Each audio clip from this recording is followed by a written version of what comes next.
magandang gabi po sa inyong lahat, mga kapatid natin dito. Masaya po kami dito sa prayer meeting. Sana po masamahan po ninyo kami dito. Sa inyo po mga tahanan, magandang gabi po mga CCLCC family.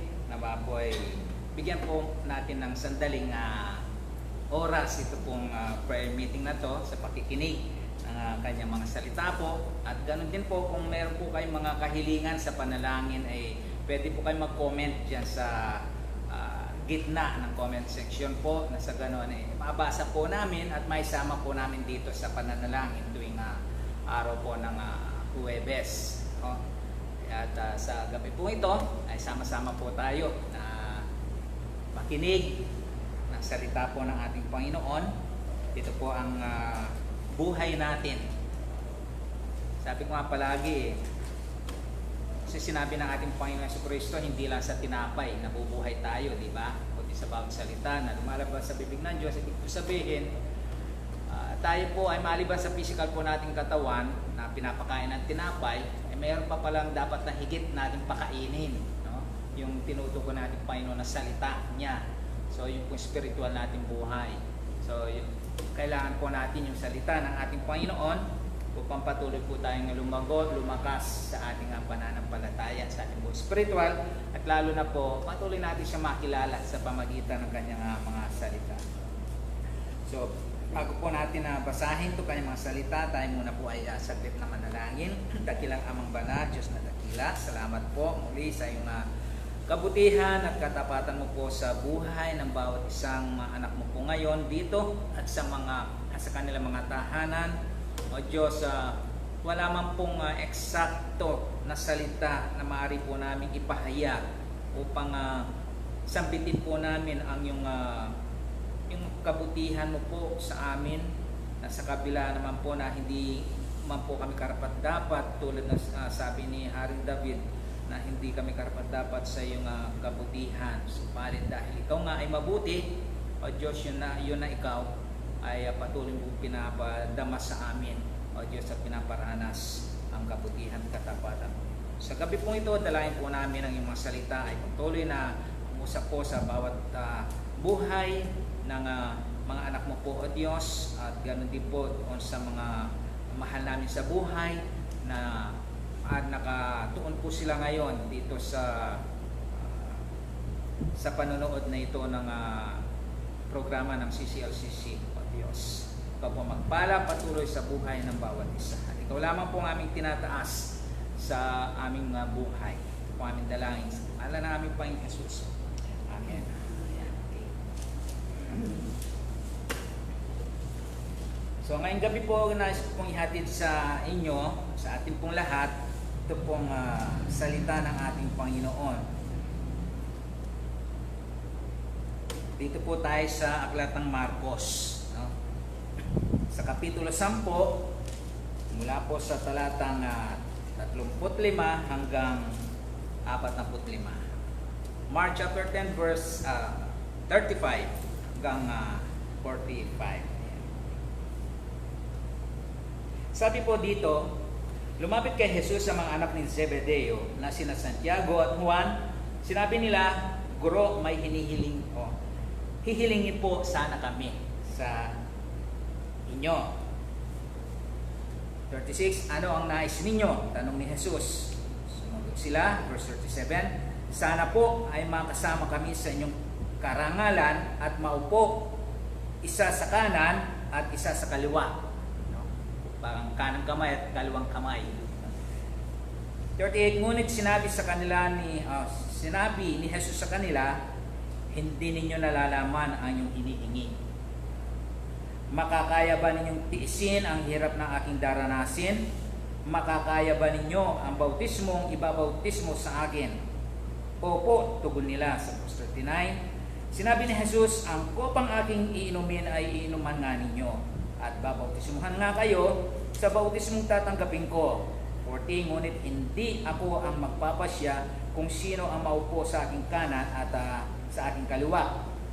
Ang mga karangalang iyan ay para sa mga pinaglaanan. 41, nang malaman ito ng 10 alagad, nagalit sila sa magkapatid. mamaya makita ko natin dito itong mga attitude ng mga alagad na to eh. Kaya't pinalapit sila ni Jesus at sinabi, alam ninyo na ang mga tinuturing na pinuno ng mga hentil ay namumuno bilang mga Panginoon sa kanila at ang kagustuhan ng mga nasa kapangyarihan ang siyang nasusunod. Ngunit hindi ganyan ang dapat umiral sa inyo. Sa halip, ang sino man sa inyo na nais maging dakila ay dapat maging lingkod ninyo. At ang sino man nais maging pinuno ay dapat maging alipin ng lahat. 45. Sapagkat ang anak ng tao ay naparito hindi upang paglingkuran, kundi upang maglingkod at upang mag-alay ng kanyang buhay para sa ikatutubos ng marami. Napakaganda po itong senaryo ito eh. Ito po binabasa ko ito eh. Nakita ko po yung total hindi naman ho sa kanila. Lahat po naman tayo minsan mayroon din naman tayong mga tinatawag na yung ugali hindi maganda, no? So nung basahin ko po ito, hindi lang doon sa dalawang magkapatid ang may nakita po ako dito eh, maging doon sa 10. So sa gabi po ito ay yung tingnan ho natin yung tamang attitude o pag-uugali ng lingkod ng Diyos. Kapag sinabi pong lingkod, kasi ang kaisipan ho natin pag sinabing lingkod, yung mga tumatayo, no?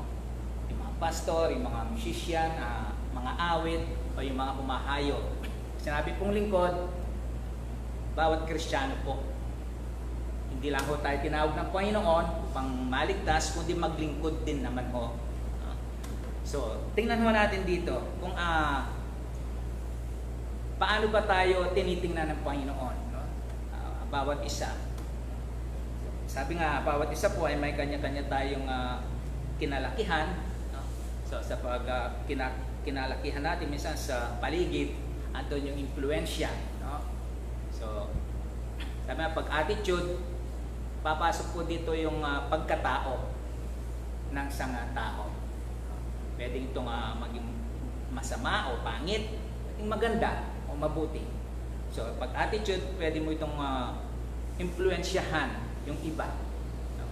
Diba? Ang isang tao, pangit ang kanyang attitude, pwede mong ma-impluensyahan yung iba na maging pangit din yung kanilang attitude. Ganon din sa maganda ang attitude ng isang Kristiyano o ng isang tao, ay pwede rin ho natin na influensyahan o ma-influensyahan yung iba na maging mabuti rin. So tingnan ho natin ngayon dito, no?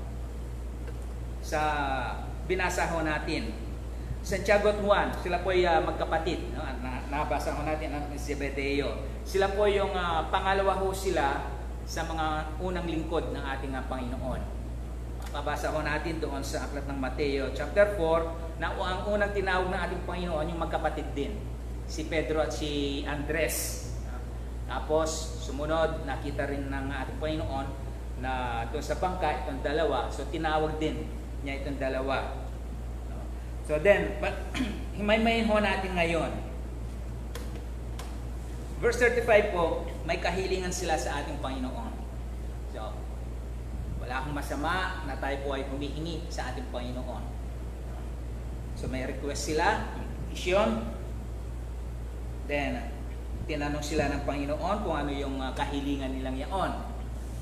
So, ano ang nais ninyo? Sabi ng ating Panginoon. So, sabi, ang request nila, yung isa maupo sa kanan ng ating Panginoon Jesus sa kanyang karangalan, at yung isa, ewan ko kung sino sa kanilang dalawa, si Andres o si Andres o si Santiago o si Juan, kung alin sa kanila sa kaliwat kanan. So yan ang kanila pong kahilingan.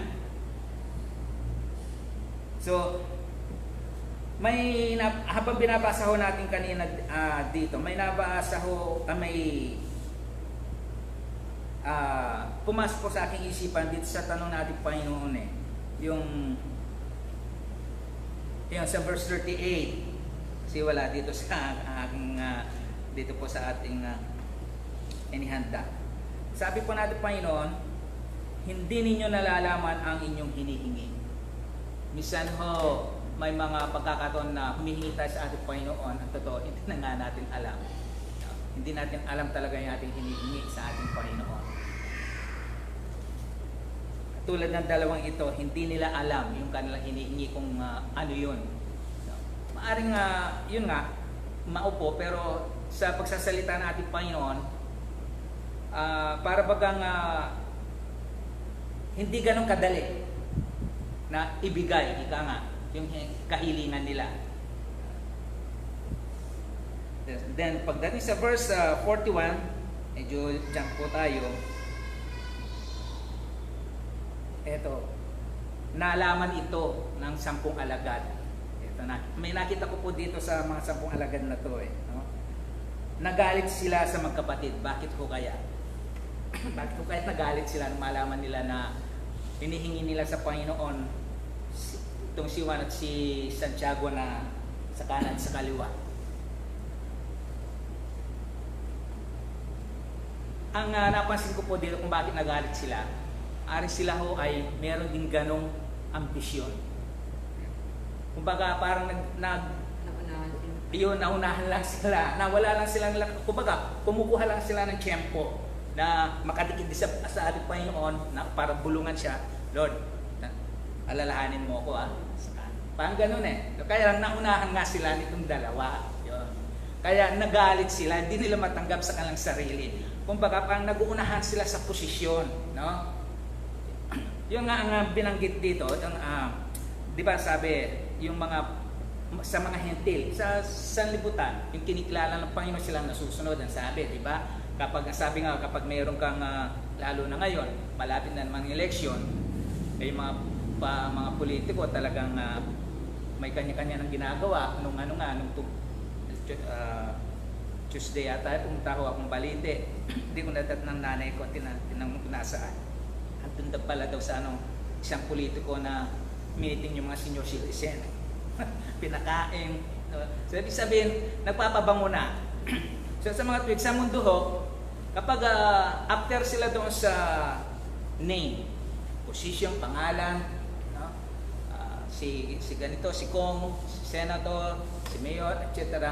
Yan yung sinasabi sa libutan na tinitingala ang mga to. No? Sila ang pinaglilingkuran, imbes na sila ang maglingkod. No? Tapos ang kanilang slogan, lingkod ng bayan. No? So, makita natin na ipinapakita dito natin Panginoon na bilang mga Kristiyano ho, hindi dapat maging ganon ang ating mga pag-uugali. So, yon, nalaman nila, hindi nila nagustuhan, nagalit sila sa magkapatid. So, nagkaroon din sila ng hindi pagkakaunawaan. 42 sabi ho, na kapag boss, sir, pinuno, may pangalan ka, kilala ka, may impluensya, pagdilingkuran ka, ayan, pagsisilbahan ka, yuyukuran, at sasaluduhan, at bibigyan ka ng special treatment. Naalala ko nga, dito sa San Fernando, sa harapan ng munisipyo. Dito sa harapan, medyo matagal-tagal lang ito. Kapag ikaw dahil pinagbabawal na mag-park doon sa harapan ng munisipyo, kapag minsan may nakita po ako doon, pag maganda ang sasakyan mo, hayaan ka mag-park Pero may nakita ko ako na hindi maganda yung sasakyan, binawal. So, yun ang mundo na sinasabi ng ating ng mga hentil na kapag minsan nga may nakikita ko, alam. Ewan ko ba, ba't talagang master ng minsan mga enforcer yung mga sasakyan na kilalang tao. Malayo pa lang, minsan sinasaluduhan na nila Hindi naman nila nakikita yung sa harap tao sa So, yun kapag kilala ka, may sinasabi ika nga sa sanlibutan, ganun ang trato. Na kulang na lamang talagang ika may himurin, ika nga, sabi nila. So, yan ho yung mundo. Then, sa verse 43 hanggang 45, eto na ho. So, nakita ho natin yung hindi maganda na ugaliin ng isang, ng isang lingkod ng ating Panginoon. Mag-isabihin na natin, sabagay, sinabi na ating Panginoon dito, tinignan yung pagkakaiba talaga ng alagad ng ating Panginoon at yung mga sa sanlibutan pinakita muna niya yung mga sa sanlibutan na hindi dapat nga ganoon ang maging ugali ng mga lingkod ng ating Panginoon. Kaya dito sa verse 43 hanggang 45 po, ay dito na pinakita ng ating Panginoon kung paano yung dapat o yung tama na attitude, pag-ugali nating mga lingkod, alagad ng ating Panginoon. So, sabi, 43, ayan, ngunit hindi ganyan ang dapat umiral sa inyo. So, yung kasi ang umiral sa kanila gusto nila sila ang maupo, sila ang maposisyon doon, no? Sila ang mapalapit, mas sabi nga, no, kapag kasi, buti naalala ko, nung binubulay ko siya, napapangiti ako. Ewan ko, familiar po kayo doon sa salitang, narinig nyo yung salitang, salitang, langaw ka lang na nakatungtong sa kalabaw. Narinig yun. Ang ibig sabihin doon, yung kung sino pa yung alalay, sila pa yung mas umasta kung sino kaysa doon sa kanilang inaalalayan. Yan ang ibig sabihin nun no? So makita natin dito, napuunahan sila kung sino man ang maging dikit sa ating Panginoon, kaliwa man o kanan man o kaliwa. No? Ganon ang nila kasi kanilang isipan no? Kaya lang nireview nga sila ng ating Panginoon, hindi dapat ganyan. Ayan, ang umiral sa inyo. Then sa halip, ang sino man sa inyo na nais maging dakila ay dapat maging lingkod ninyo. So yung yung glory, yun yun ang pinapakita natin Panginoon sa kanila. Gusto nilang maging makilala, no? Gusto nilang maging dakila, makilala na dikit sila sa ating Panginoon. Tapusin lang natin to. At ang sino mga nais maging pinuno ay dapat maging alipin ng lahat. So ang lingkod, ang sabi, kung gusto maging dakila sa ating Panginoon, sa kanyang paningin, maging lingkod ka. Ngayon, kung gusto mong maging, sabi pa dito, pinuno, maging alipin ka. Baliktad mo sa sanlibutan. Sa sanlibutan, pag pinuno ka, talagang pinuno ka. Ikaw ang paglilingkuran. Hindi ikaw ang magpapaalipin o maglilingkod. No? Sa ngayon lang, dahil malapit ang eleksyon, kung pwede yun. Pero pagkatapos, sila na uli ang mangingibabaw. Kaya hindi ganyan ang sabi ng ating Panginoon gano'n. Kung gusto mong maging dakila, maging lingkod ka, gusto mong maging pinuno, yung leader, ika nga, saan ito nga minsan natatanong sa akin po sarili. Naunawaan kaya ng mga politiko natin yung salitang leader? Lead. Ibig sabihin magli-lead sila by example. Kaya lang hindi Sila ang pinaglilingkuran. Kapag sinabing leader, hindi lang yung basta tulad noon. Sabi ko kaya hindi kami natuloy noon sa sa Bible school Nudyukan kami, encourage kami magpasok, kaya lang nagudyok sa amin. Hindi kami sinamahan. No? In-encourage kami, kaya lang hindi niya ipinakita, hindi niya kami inilid, So ganun din sa ating mga politiko. Sana maunawaan nila yung salitang leader. Hindi lang yung meron silang titulo o pangalan na nandun sa kanilang mesa na nakalagay. Isa na honorable pa no? Yun ang mahirap honorable o horrible. Then tuloy natin. So lahat ng umaangat ay nagpasimula muna sila sa ibaba. Yan ang ibig sabihin ng Panginoon dito. Gusto mo maging dakila, pasimula ka sa mababa. Mahirap ka pag naghahangad na tayo agad ng mataas Ayan. Sabi nga lahat ng umangat nagpasimula sa baba. Walang yun ang kahit sa law of ang gravity ba yun tinatawag, di ba? Walang pasimula sa ang ating Panginoon lang siya nagpasimula sa taas. Yun nga ang magandang halimbawa nasa itaas siya pero bumaba siya nagpakababa. Ang tao mula sa baba nagpupumilit na magpakataas. So makita natin dito yung example, halimbawa ng ating Panginoon na ibinigay sa ating mga lingkod niya. So, verse 45, ito, sapagkat ang anak ng tao, si Lord Jesus, ay naparito upang paglingkuran. Hindi upang paglingkuran. So, hindi yun ang purpose ng ating Panginoon siya maging tao. Hindi para tawagin mga tao na paglingkuran siya. Kundi siya naparito, yun ang mission po niya para maglingkod. Ang sabi, ibigay ang buhay niya para sa ikaliligtas ng marami. So, ibinigay na halimbawa po ng Panginoong Jesus ang kanyang mismong sarili. Siya ang pinakamagandang halimbawa sa pagiging lingkod. Kaya yun ang gusto rin ho niya makita sa bawat isa po sa atin. Kaya hindi ho usapin dito kung anong tayo kung anong level tayo. Ang mahalaga po dito kung paano natin ito ginagampanan o ginagawa bilang lingkod ng ating Panginoon. Hindi naman pataasan po, hindi po ganoon.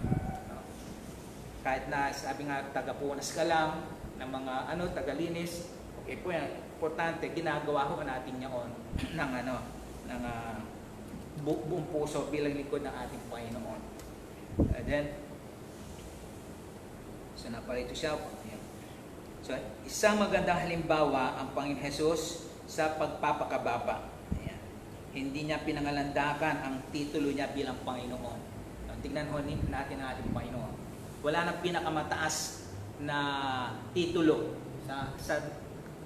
ito sa sarili kong pananaw, sa Lord, manager, CEO, wala nang hihigit pa doon. So dito, sabi niya, hindi ho niya pinangalandakan na siya, bagamat siya nga Panginoon, hindi niya pinamukha, Panginoon niyo ko. Di ba, may senaryo doon minsan na nung hugasan, tama doon, nung hugasan ng Panginoon yung paa ng mga alagad, di ba? Tumanggi si Pedro. Wag, sabi niya. Sabi ng Panginoon, Panginoon, di yata ikayo pa ang maghuhugas ng mga paa. Nga tinatawag niyo akong Panginoon pero ginagawa ko ito, sabi niya. O ba, Panginoon, na ninyo ako pero ginagawa ko ito. Di ba dapat din ninyong gawin? Sila alagad, siya Panginoon. Ginawa niya to. Di ba dapat higit tayo na mga alagad niya o lingkod na gawin niya on? So, isang magandang halimbawa. Hindi niya talagang, kumbaga, yung nga sabi doon sa Filipos chapter 2, di ba? Hinubad nga niya. Isinantabi niya yung pagiging Diyos niya. Hindi, kumbaga, sa atin po kasi nga sa tao, masyado tayong after sa sa title sa title ho. Na parang yun ay kanya-kanya kasi pananaw yun. Sabi nga, anin mo yung magandang titulo kung hindi naman maganda ho ang tingin sa'yo ng tao. Maganda nga, kumbaga magandang tingnan na pakinggan. Pero yun nga, hindi naman maganda. Kaya yung legacy na maiiwan mo. No? So, wala rin kwenta ho yung, yung titulo na yon. Yun ang gustong maabot ng dalawang magkapatid at ng 10 pang mga alagad, yung title. So, kaya nireview sila. So, then, sa Lucas chapter 22, sabi po doon, verse 25-26, sabi natin doon yung pinakadakila. Sino pinakadakila sa kaharian ng Diyos. Then sa Matthew 23 verse 11 hanggang 12, sabi, ang pinakadakila sa inyo ay magigilingkod, ang nagmamataas ay ibababa, at ang nagpapakumbaba ay itataas. Sa halimbawa po dito, ito yung madalas na nating narinig yung talinghaga sa publikano at pariseo, di ba? Natin yung kwento. Pariseo, title ko yun Parisi. Sinabing Parisi talaga ginagalang to maano yung tingin sa kanila kasi matatalino sila tao nga. So, malaki siya, pinagmalaki niya yung kanyang mga nagagawa. Itong si publikano, sabi, hindi nga siya makatingin. Sino ang kinalugdan ng Panginoon sa kanila? Sabi, ang nagpapakataas ay ipinababa ng Panginoon. Baba, kinataas. Kung nyo, ayahan natin, sabi ko nga, ayahan natin si Lord ang siyang mag-angat sa bawat isa sa atin. Kasi mas higit niya, kilala niya po tayo kung sino ho tayo sa kanyang harapan. Then sa James chapter 4 verse 10, magpakumbaba kayo sa harapan ng Panginoon at itataas niya kayo. Yan. 1 Peter chapter 5 verse 5, at kayong lahat ay magpakumbaba sapagkat sinasalungat ng Diyos ang mapagmataas, ngunit pinagpapala niya ang mababang loob. Yan ang nais ng Panginoon. Yun ang tinitingnan niya sa isang alagad ng ating. Ako naniniwala ho, itong mga 12 disciples ng ating Panginoon, habang kasama niya, hinuhubog niya sila Kasi nakikita niya may iba-ibang maugali marahil na hindi maganda. At ito nga ang nakita natin, isa ito. Naghahangad, nagunahan sa maupo sa kanan at kaliwa. So kaya dito, itinama sila ng ating Panginoon. So yan ang kagandahan po sa ating Panginoon. Inaayos niya tayo, tinatama. Sabi ng ating Panginoon, doon sa John chapter 13 verse 15, ito nga yung binanggit ko na kanina, ito yung binigyan ko kayo ng halimbawa upang inyong tularan. Ayun, halimbawa, example, ehemplo na dapat tularan. So, binigyan sila, pinakita sila ng ating Panginoon na halimbawa na hindi lamang basta na makita nila, kundi nasa Panginoon na tularan niyon. Yung halimbawang ipinakita niya sa kanyang mga alagad, yun nga, nung hugasan ng niya, yung mga paa. Yun nga, marumi yung paa No? Diba? Paglalakbay, sa paglalakbay nila, napakarumi. Pero hinugasan sila ng ating Panginoon. Ang paghuhugas ay hindi talagang maaaring pa yan nakaluhod pa o nakababa. No?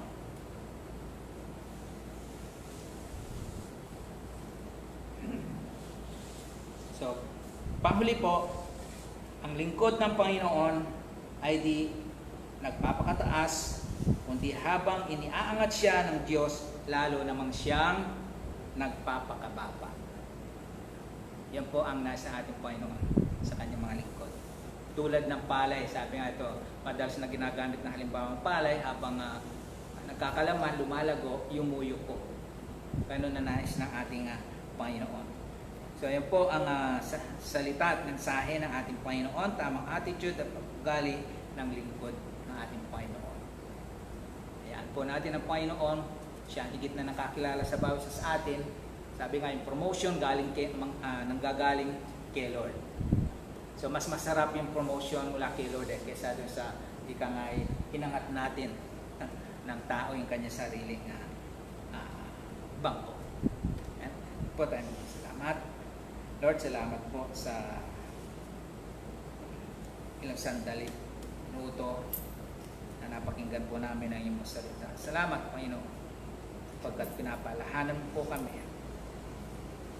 Ika nga kung titingnan po namin, O Diyos, wala ho kaming karapatan na iangat ang aming sarili. Ikaw nga, Panginoon, ay hindi mo nga pinangalandakan ang iyong pagiging Panginoon nung ikaw ay nasa lupa. Pinakita mo po yung magiging tunay na lingkod. Hindi mo lang ito sinabi sa iyong mga alagad, kundi pinakita mo mismo, dinemonstrate mo sa kanila, at ang nais mo po ay ito ang kanilang tularan, maging kami po sa panahon namin na yun. Tularan po namin ang halimbawang iniwan mo po.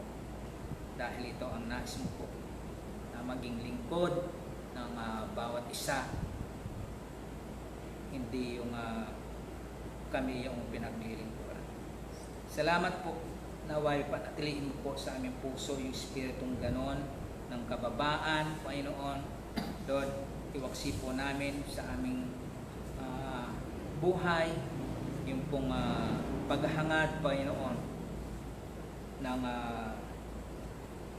maupo sa kanan o sa kaliwa man o anong mga pangalan o titulo, O Diyos. Mas nais mo po sa amin, Panginoon, na makita sa amin yung pagiging lingkod. At dito mo kami tinawag, Panginoon.